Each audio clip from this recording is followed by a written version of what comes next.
자, 이제 며칠 뒤면은 과학 중간고사를 보게 될 텐데, 그 전에 여러분들이 5개념을 갖고 있진 않은지 한번 이 영상을 보면서 체크를 해봤으면 좋겠어요.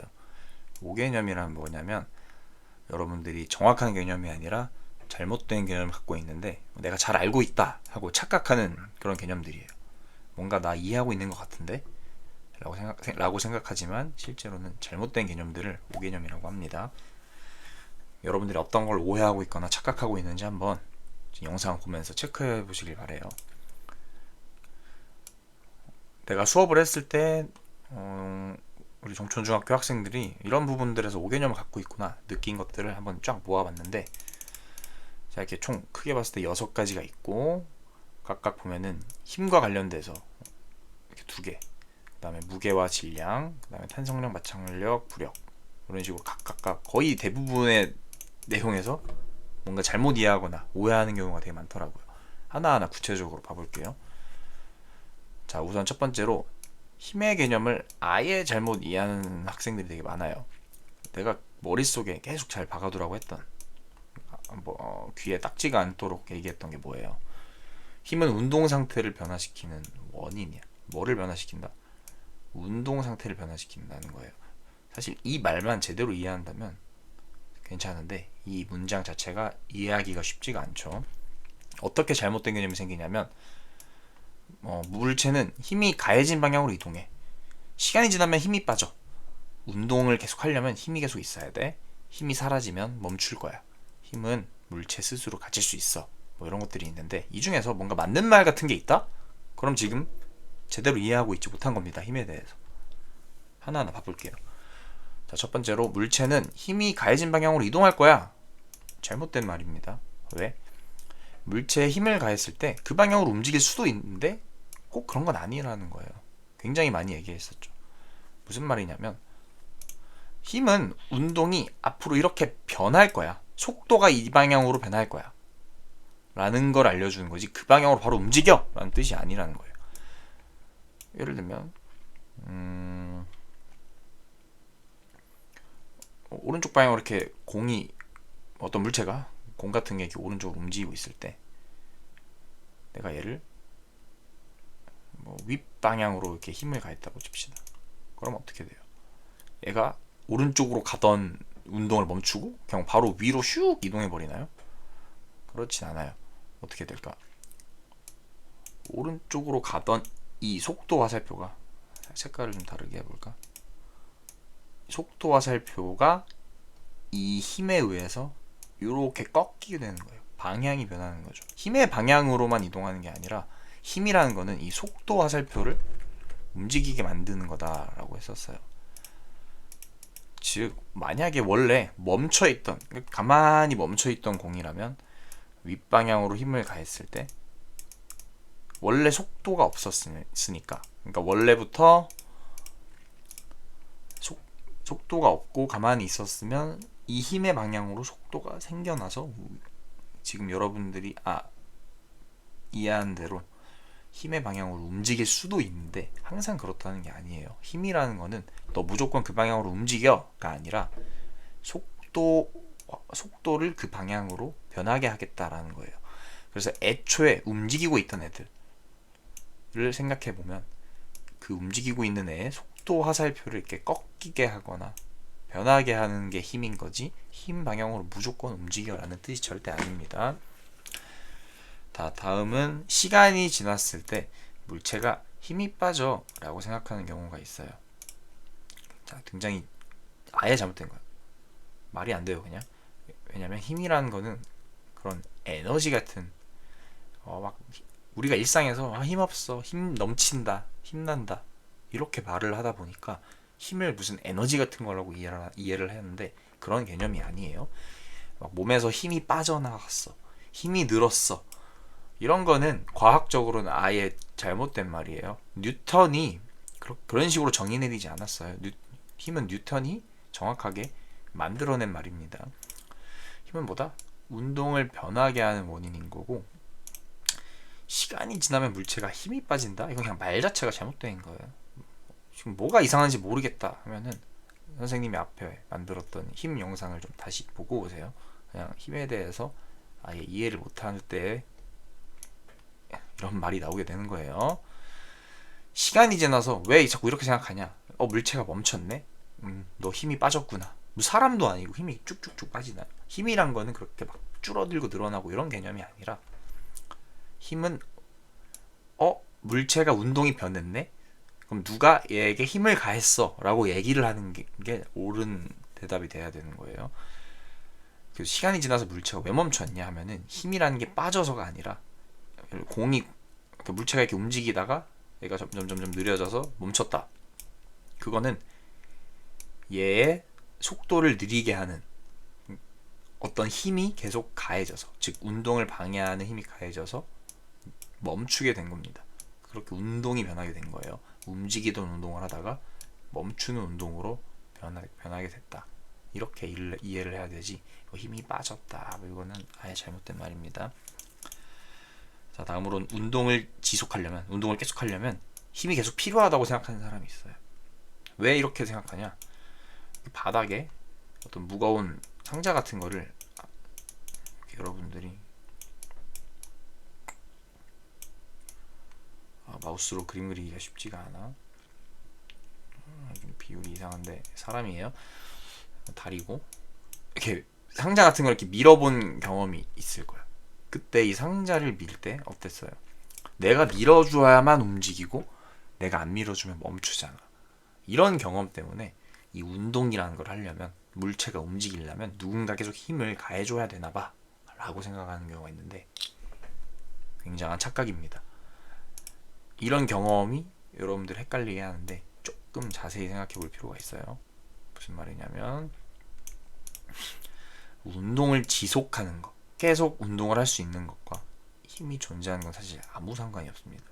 무슨 말이냐면, 힘은 다시 얘기하지만 운동을 변하게 하는 거야. 더 빠르게 하거나 더 느려지게 할 뿐인 거지, 운동을 유지시켜주는 개념이 아니에요.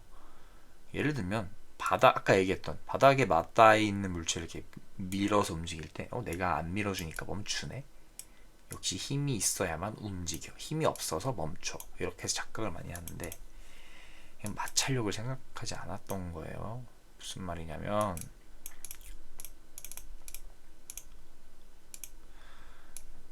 내가 힘을 안 줘서 멈춘 게 아니라, 내가 이렇게 밀었다라는 거는 뭐냐면, 자, 미는 중이야. 끙차. 내가 이 힘이라도 가하지 않으면 바닥에 있는 무슨 힘? 마찰력 때문에 얘가 멈추게 될 거예요. 그러니까 얘가 느려지지 않게, 움직이던 게 멈춘다는 거는 점점점 느려진다는 거잖아. 그러니까 이런 마찰력이 있는 경우에는 얘가 느려지는 운동을 하지 않으려면 내가 힘을 계속 가해줘야 되는 게 맞아. 내가 여기서 밀어주는 힘이 없으면 바닥이 마찰력을 계속 가해서 이 상자는 쭉 미끄러지다가 멈출 겁니다. 근데 이거는 마찰력이 있었기 때문에 이때만 이 말이 맞는 거지, 마찰이란 게 항상 무조건 있는 건 아니잖아요. 예를 들면 아무것도 없는 우주에서 어떤 돌멩이가 이렇게 날아가고 있다고 칩시다.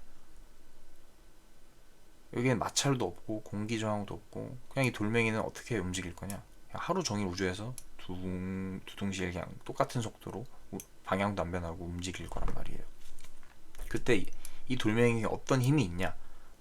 아무런 힘도 없죠. 꼭 힘이란 게 있어야만 움직이는 게 아니라, 힘은 그냥 운동을 변하게 하는 원인일 뿐인 거예요.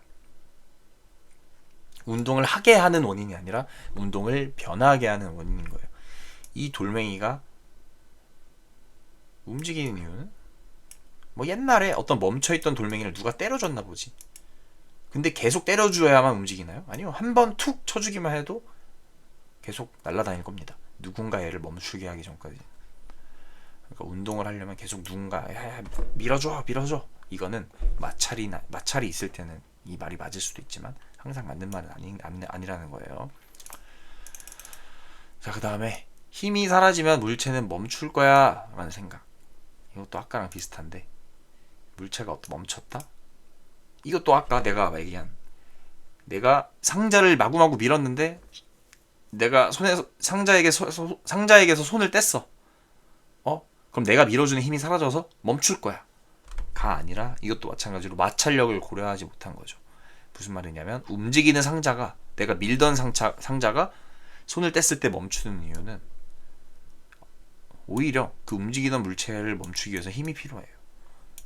바닥을 움직이던 상자가 멈추려면은 바닥에 마찰력이 있었기 때문에 멈춘 겁니다. 힘이 없어서, 힘이 사라져서가 아니라 운동 방향에 반대되는 힘이 방해를 해야 멈출 수 있는 거예요. 힘이란 건 그런 겁니다. 힘이란 게 계속 있어야만 움직여. 힘이 사라지면 물체는 멈춰. 이건 다 잘못된 생각이니까 뭐가 잘못된 건지 잘 이해해야 돼요. 힘은 운동을 변화시키는 거예요. 운동을 하게 하는 게 아니라. 그리고 힘은 이렇게 점점 사라지고 빠져나가는 그런 에너지 같은 개념이 아닙니다. 자, 그리고 잠깐만. 힘은 물체 스스로 가질 수 있다라고 생각을 하는데, 힘이 누군가의 것 이런 게 아니에요. 물체 혼자서, 뭐 예를 들면 이렇게 움직이는 물체가 있다고 쳐, 뭐 상자가 있다고 칩시다. 그러면 이게 상자의 힘, 이런 말은 세상에 존재하지 않아요. 힘은 반드시 누구에게 라는 말로만 표현 가능합니다. 꼭 누군가가 누구에게로 반드시 표현이 돼야 되는 거예요. 힘은 그냥 누구의 힘, 이딴 건 없습니다. 세상에 물체 혼자서 힘을 가질 수가 없어요. 그런 개념이 아닙니다. 이 상자가 오른쪽으로 움직이고 있다. 누가 이렇게 밀어줘서. 그러면 얘는 내가 상자에게 밀어주는 힘을 가했다가 되는 거예요. 이런 식으로 얘기를 해야 돼요. 상자의 오른쪽으로 움직이는 힘, 이런 말은 없습니다. 오른쪽 방향으로 사람이 밀어주는 힘을 가했고 반대 방향으로 마찰력이 있다 하면 이 마찰력은 그냥 막 생겨난 게 아니라 바닥이 상자에게 마찰력을 가했다. 이런 식으로 얘기를 해야 되는 거예요. 축구공이 떨어진다? 야구공이 공중에 있던 야구공이나 축구공 같은 게 땅바닥으로 떨어지는 걸 상상해봐요. 축구공의 중력이 있다, 아래로, 이런 말이 아니라 지구가 축구공을 아래로 잡아당겼다. 아래로 잡아당기는 힘인 중력을 가했다. 누가 누구에게, 꼭 이런 식으로 표현이 돼야 되는 거예요. 무슨 말이냐면 이렇게 움직이는 물체를 보고 뭐 어떤 물체가 이 화살표 방향으로 움직인다 했을 때 이 화살표를, 이 물체가 이 방향의 힘을 갖고 이쪽으로 움직여라고 하는데, 이건 이 방향으로 움직여라는 거는 힘이 아니라 속도예요. 속도. 이 화살표가 의미하는 건 속도야. 이 방향에 속도가 있다라고 하면 틀린 말이 아니라 맞는 말이고, 이 방향으로 움직이는 애한테 이 방향에 힘이 있어서 이 방향으로 움직여라고 하면 안 되는 거예요. 이건 속도야. 이 화살표는 속도. 힘은 이렇게 혼자서 생겨나거나 가지는 개념이 아니라 반드시 힘을 가한 범인이 존재한다는 거예요. 아이고. 그래서 가장 많이 하는 실수가 뭐다? 뭐 이렇게 땅바닥이 있을 때, 이렇게 축구공이 이렇게 날아갈 때, 땅바닥에 있던 축구공을 이렇게 발로 차가지고 이렇게 움직이고 있다고 쳐. 지금 내가 그린 화살표는 무슨 화살표냐? 힘 화살표가 아니라 얘가 이 방향으로 움직일 거예요 라는 속도 화살표예요. 속도. 힘이란 건 범인이 있어야 되는데 지금 땅바닥에 있던 걸 발로 차고 공중으로 떠올랐죠. 그럼 내가 계속 발로 차고 있나요? 아니잖아. 내가 내 발에 맞닿아 있다가 떠난 순간 내가 발로 찬 힘이란 거는 더 이상 존재하지 않는 거야. 그래서 이 방향으로 움직이고 있는 거는 이 방향의 힘이란 게 있다고 해봐요. 그럼 이 방향의 힘은 대체 누가 준 건데? 힘이란 건 누구에게 있는데 이 화살표 방향으로 어떤 힘이 있나요 대체? 여기에서 힘을 얘기하려면 주변을 한번 살펴보세요. 지구가 얘를 아랫방향으로 잡아당기는 중력 말고는 없는 거예요. 힘은 누구에게야? 움직이는 방향으로 힘이 있잖아요. 그러니까 이 말 자체가 잘못된 거예요. 움직이는 방향으로 니들이 그린 이 화살표는 속도 화살표예요. 이 방향으로 움직일 거라는 속도 화살표고, 지금 여기서 존재하는 힘은 이 아랫방향의 중력밖에 없는 거예요. 그리고 이 힘은 이 속도 화살표를 어떻게 만들고 있어? 처음에는 윗방향으로 솟아있던 속도 화살표가 점점 아래로 축축축 처지고 있죠. 속도를 변하게 하는 게 힘이라는 거예요. 알겠죠? 누군가의 힘 이런 개념은 없습니다. 그래서 방금 이 지금 힘에 대해서 완전히 잘못 이해했을 때 방금 이 다섯 가지의 생각을 갖게 되는데, 진짜 머릿속에서 잘 빠지기가 어려워요. 왜냐하면 아주 어렸을 때부터 이런 식으로 생각해왔기 때문에, 초등학교 때, 유치원 때 힘에 대해서 잘못 이해한 채로 너무 오랫동안 살아서 갑자기 중학교 1학년 때 야, 제대로 이해해 하려면 쉽지가 않죠. 그렇지만 앞으로 힘이라는 개념은 중학교 2학년, 3학년, 고등학교 가서 계속 나오기 때문에 지금이라도 아직 늦지 않았어. 더 늦기 전에 빨리 이 잘못된 개념들을 머릿속에서 지우십시오. 잘 이해가 안 가면 다시 얘기하지만 앞에 올렸던 힘 영상을 다시 한번 봐보세요. 알겠죠?